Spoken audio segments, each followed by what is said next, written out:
सरकार the great Nicobar project हो देश की सुरक्षा और चीन के खिलाफ एक मास्टर स्ट्रोक बता रही है। लेकिन विपक्ष का सीधा आरोप है कि यह सिर्फ एक बहाना है। लेकिन सवाल यह है कि क्या 90,000 करोड़ का यह प्रोजेक्ट वाकई में देश के लिए है या फिर अपने खास दोस्त गौतम अडानी की तिजोरी भरने के लिए।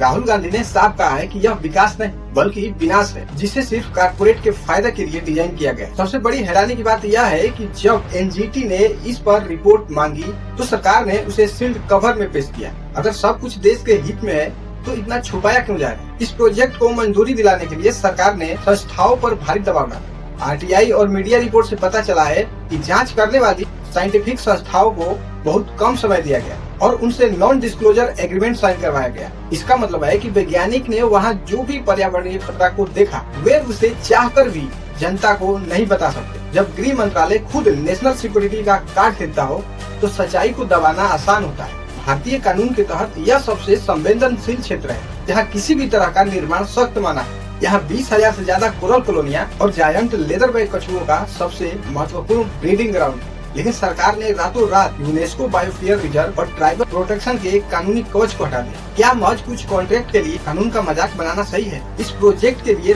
10 लाख पेड़ काटे जाएंगे। इसके बदले हरियाणा में पेड़ लगाने का तर्क मजाक जैसा है दोस्तों। क्या हरियाणा के कीकड़ पेड़ निकोबार के प्राचीन जंगलों की जगह ले सकता है? सबसे खतरनाक पहलू सोपन और निकोबारी जनजातियों का विस्थापन है। सरकार ने कागज पर इस जमीन को निर्जन यानी खाली दिखा दिया है, जबकि वहाँ लोग हजारों साल से रह रहे हैं। एक्सपर्ट का मानना है कि 3 लाख बाहरी आबादी का बोझ सोपेन जनजातियों को दुनिया के नक्शों से हमेशा के लिए मिटा सकता है। आईटी सेल और गोदी मीडिया प्रोपेगेंडा कर रहे हैं कि इससे चीन थर थर कांपेगा और हम स्टेट ऑफ मलाका को ब्लॉक कर देंगे। लेकिन हकीकत यह है कि चीन के पास सुंडा और लोपोक जैसे कई अन्य रास्ते हैं। दूसरी तरफ हम चीन के साथ अपना सबसे बड़ा व्यापार कर रहे हैं और उन्हें ज्यादा एफडीआई दे रहे हैं। चीन हमारी साक्सम वैली पर कब्जा कर रहा है और हम चुप हैं। क्या चीन का डर सिर्फ जनता का पैसा बर्बाद करने का एक जरिया है? सिंगापुर और कोलंबो जैसे स्थापित पोर्ट्स के होते हुए जहाज यहाँ क्यों आएंगे? स्मार्ट सिटीज, क्लीन गंगा और ढोरेला जैसे पुराने फेल हुए प्रोजेक्ट हमारे सामने हैं। जब 100 स्मार्ट सिटीज का पता नहीं चला तो इस 90,000 करोड़ की लूट का हिसाब कौन देगा?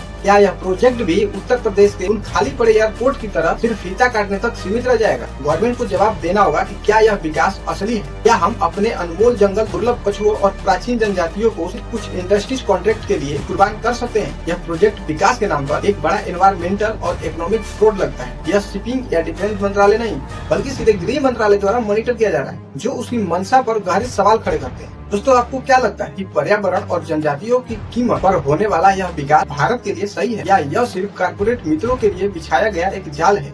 अपनी राय कमेंट में जरूर देना दोस्तों।